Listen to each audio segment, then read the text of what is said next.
And I'm back. Man, I can't believe I spent 2 whole months on vacation without mentioning a single video game, even once. Call me crazy, but I feel as if a sort of peace is starting to form in my soul now. Well, that was short-lived. Guess I should deliver a funny quip before I start the next review now? Okay.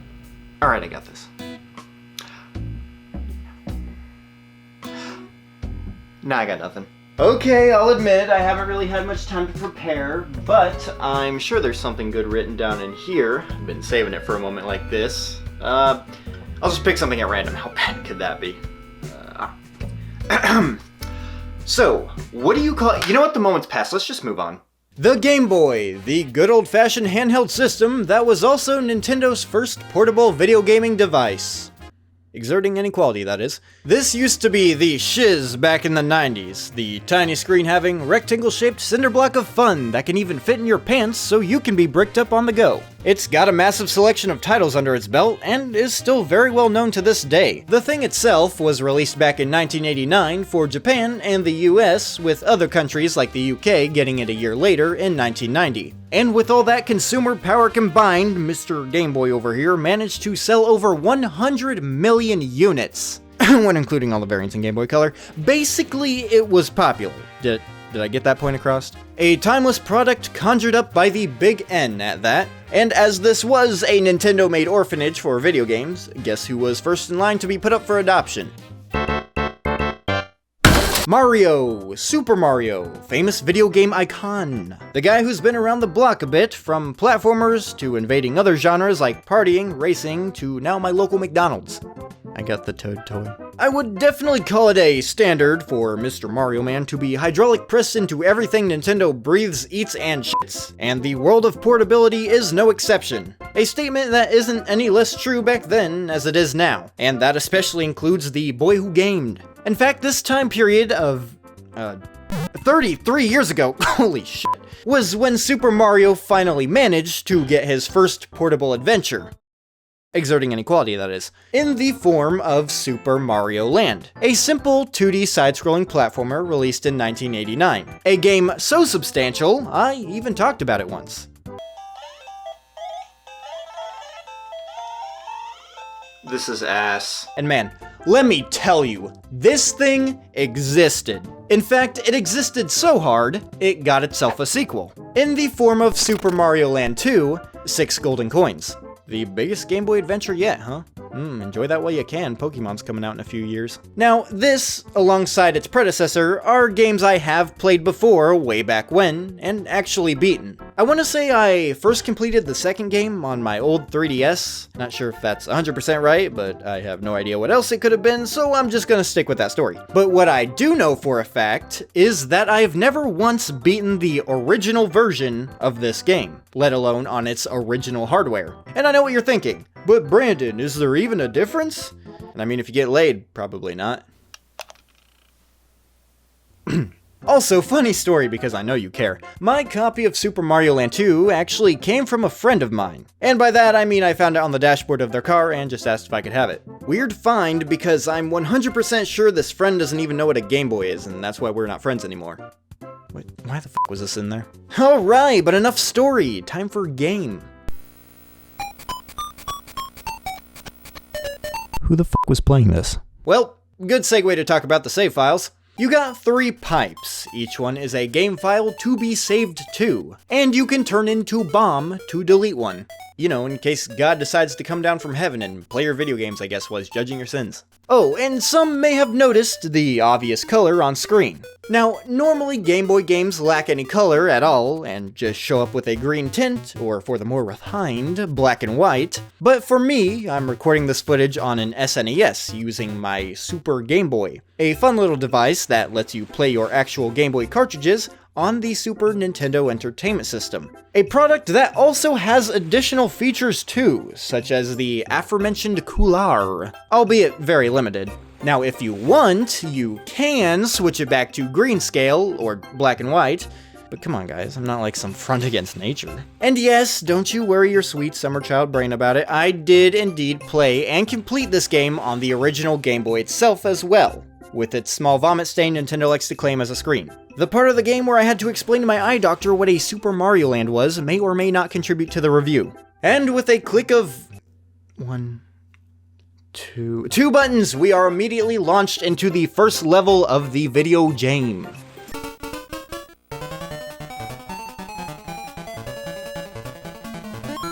Wow, this is the most standard Mario shit I have ever played. This has got to be one of the best video games I have ever had the privilege of experiencing. Yes!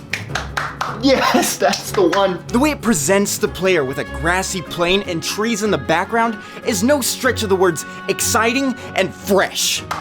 He's saying all the correct things, that's right. And that's not even mentioning how great the controls feel. Using the D-pad to move Mario around is like the sex I never had. It's true. I've never had sex. In an astonishing bold move, pressing the right directional button allows Mario to move right, which was such a bold move on Nintendo's part, and really helps this game convey the deeper themes of modernist geopolitical politics and government and stuff. I lost my train of thought. So, okay, yes, it's another 2D Super Mario platformer that we've all seen time and time again, though that's not a statement on the overall quality of this title in any way. Just more of an observation. To be real with you all, the controls feel great, like a Mario Gama should. All the staples are here. And the game brings back all the iconic features too, like your question blocks, turtles, mushrooms, fire flowers, as well as the star power, which now sounds like this. Yeah. Sounds great. Oh, and is it just me, or does the jump noise sound one-to-one with the jump sound effect from the Mario and Luigi series? Almost. Despite Bowser not making any type of appearance here, we still do get Koopa Troopas, and I'm only bringing this up because you can carry their shells on your head. If that don't loosen your pants a bit, I don't know what will. On top of that, the twirl move from Super Mario World makes a grand return, acting almost identical to how it was used prior, only now being able to also hit question mark blocks. However, when looking past the abundance of mainstays returning, we find that's not all Land 2 has to offer. It's only a minority of what is a massive cesspool of interesting ideas made by the developers. New enemies, new locations, memorable concepts that never returned, and what is the biggest original addition?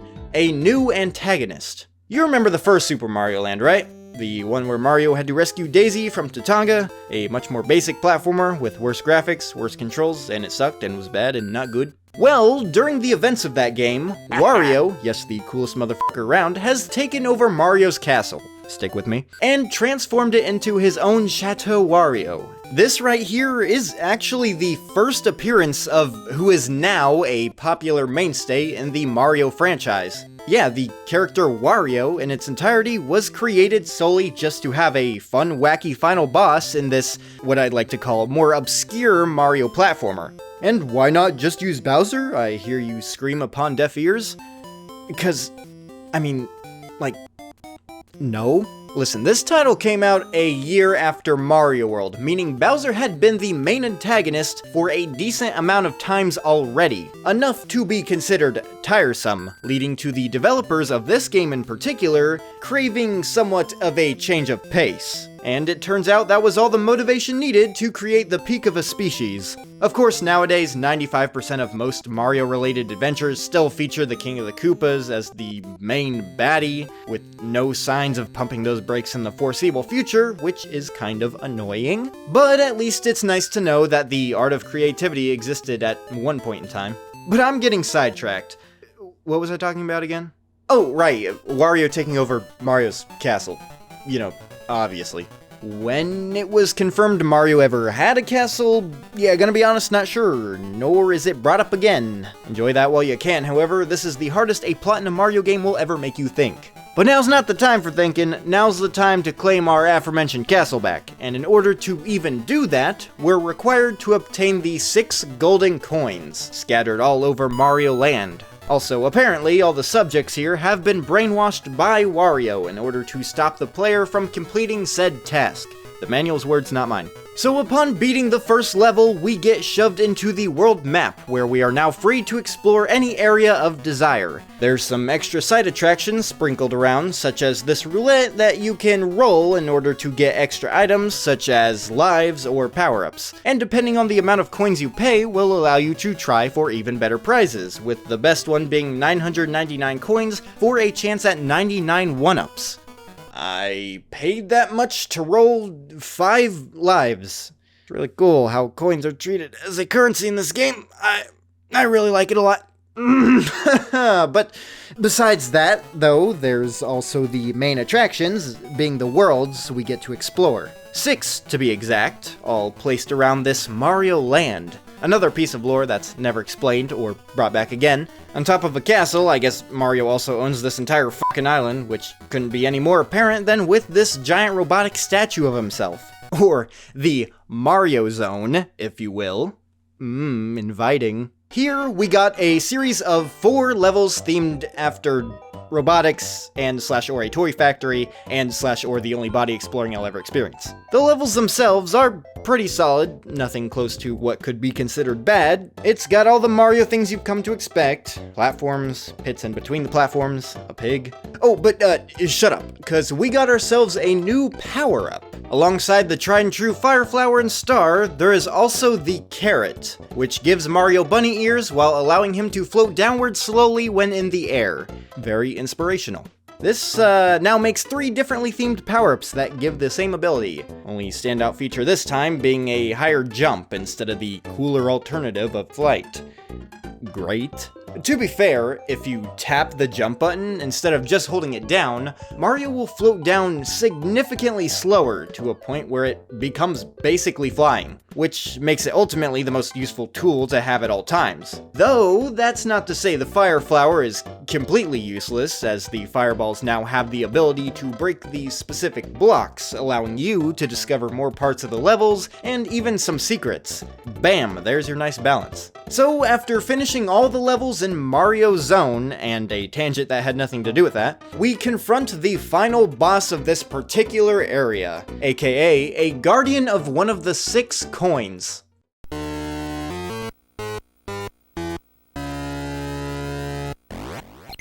It's a pig. Anyways. Dead, and with that we have coin numero uno.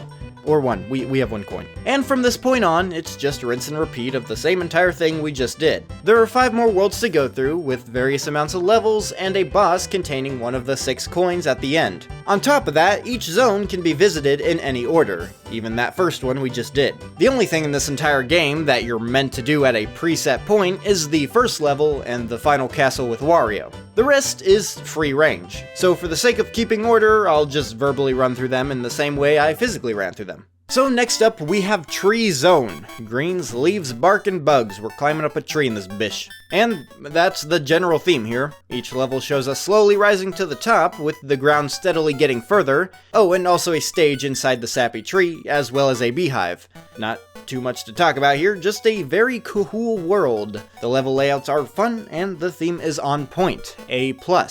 Macro Zone. In this episode, Mario gets diagnosed with a bad case of 5'11" and must traverse the outside field as well as a house, all while being the size of an ant. Literally. I like the idea, but the level design surrounding it is kinda stinky and bad and not good. The first stage just consists of you entering this, I guess, anthill with what I'm assuming is ant blood covering the bottom layer of the screen, and just...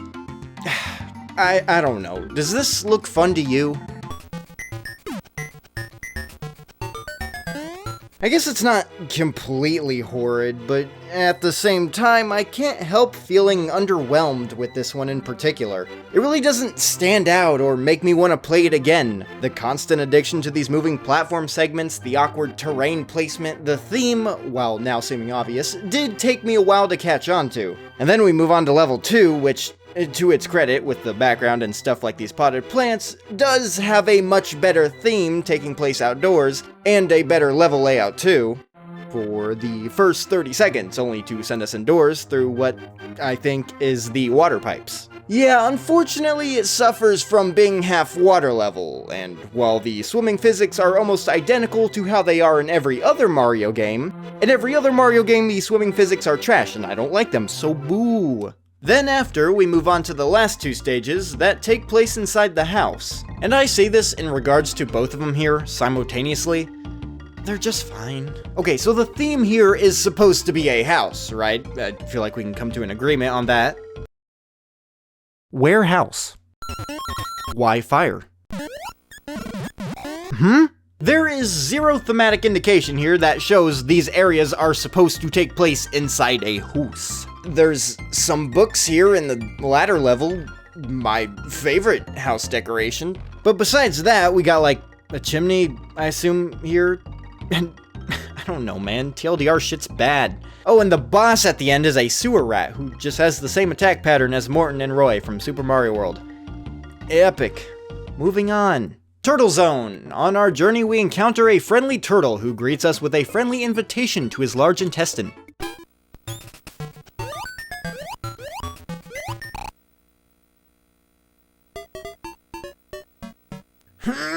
Okay, so this is a water world. Cool. Funny water level bad statement out of the way. What are we looking at here? Well, it appears we have 3 levels. The first one seeming to take place in some coastal lake or ocean or something.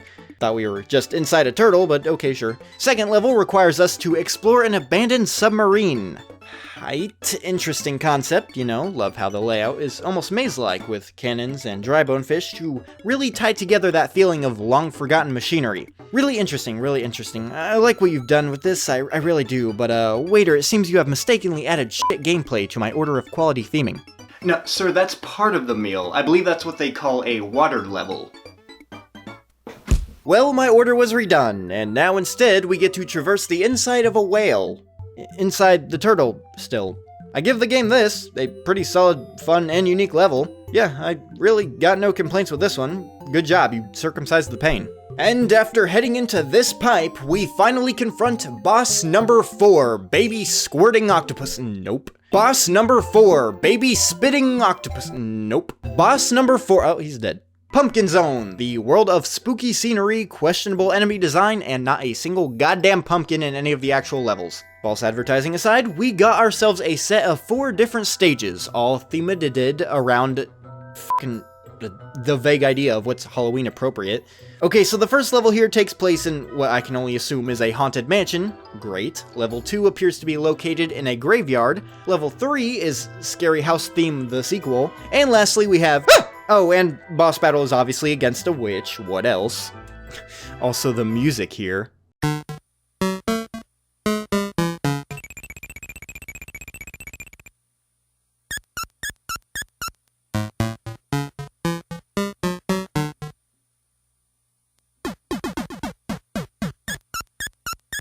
Space Zone! Oh, I wonder what the theme here's supposed to be.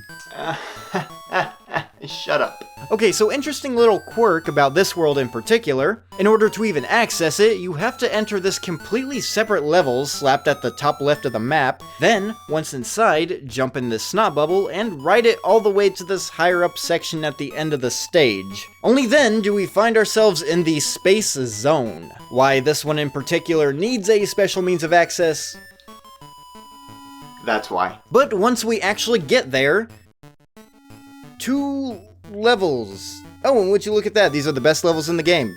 And there's only 2.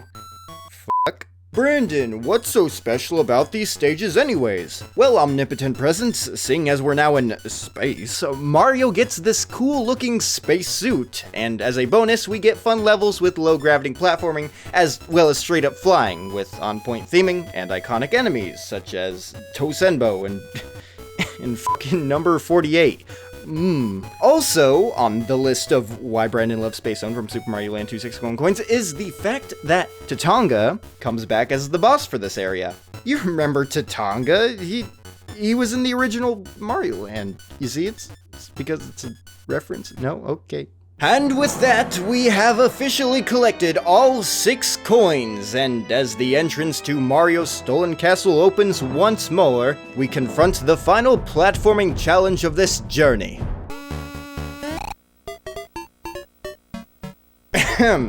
We confront the final platforming challenge of this journey. The final platforming challenge of this journey. The final platforming challenge of this journey. You are a bitch. Oh, hey, I made it. God damn it, he can just fucking have the castle! This fucking castle. Oh, all the words I could use to describe this castle. Let's go with shit. You ever take a good 10 to 20 minutes to cook yourself up some lunch or dinner, and then as you set the delicious looking meal on a plate and head over to your eating quarters, you slip up and drop everything on the cold, dirty, germ-infested floor? And as you look down, staring at the cruel and biased laws of fate, that sinking feeling of lost hope begins to overflow your entire spirit, leaving nothing behind other than what now looks like a turd stain on the ground and a single tear. Yeah, that about accurately describes this level. Okay, we get it, Brandon. So, explain. What's so bad about this final stage? It was hard. Yep, contact the ambulance. This baby bitch spent an hour replaying Wario's fucking castle from Super Mario Land 2. Don't get the wrong idea, I'm not against the challenge by any means, and the stage itself is far from bad or low quality. All it is when you break it down is a series of obstacle courses to test your reflexes and platforming abilities, from spike balls to flamethrowers to tight jumps between moving blocks to Wario balls, what? And only after that do we get to fight the big man himself. His boss battle just consists of 3 phases, with the first one being against Wario's base form, then phase 2 gives him the carrot power-up with all new attack patterns, and once clearing that, brings you to the final showdown, giving Wario the fire flower this time, and once again a new attack pattern. I do find it weird how the carrot power-up isn't used in the final phase, considering it's this game's specific main attraction, but whatever. Anyways, trial and error is all I can say about this entire fight. It pretty much went like, fuck. Oh, that's how you do that.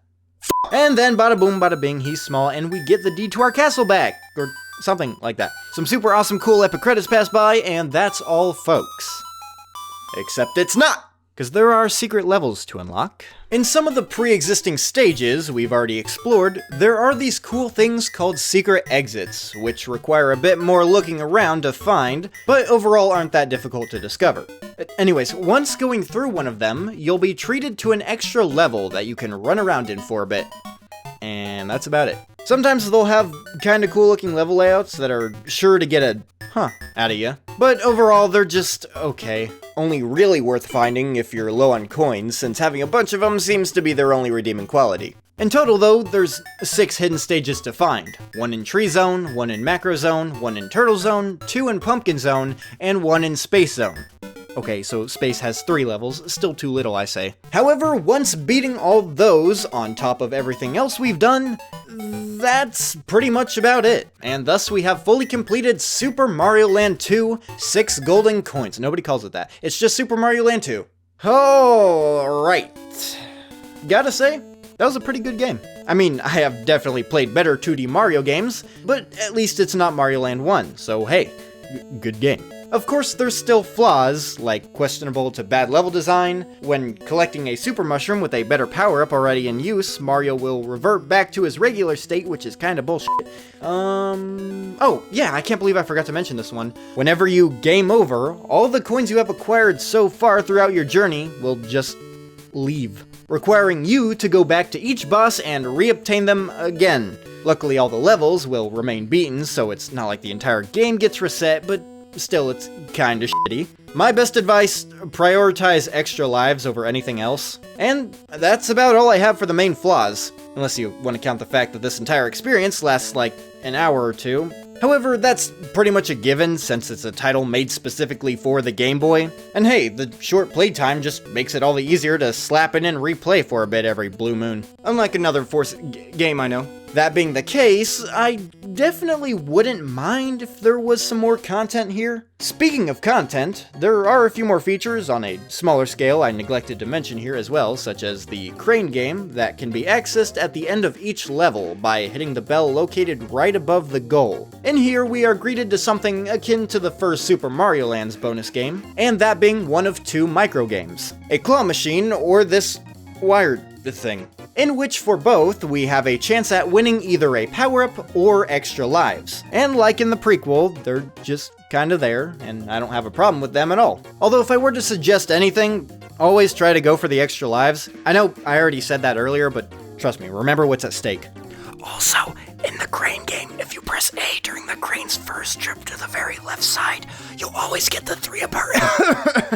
Anyways, let's see what else. Whenever defeating 100 enemies, you'll get a free star power. Yep. Okay, I think I've squeezed all the topic points I got out of this game now. So, closing thoughts. Super Mario Land 2, 6 golden coins. You are a game that gave us so many new and interesting concepts and ideas, then immediately shafted every single one except for Wario. You are a title that could be described as many things. Playable, fun, a video game, the one that definitely came out after Mario World, but most of all, playable. I already said that one. Okay, good night, everybody.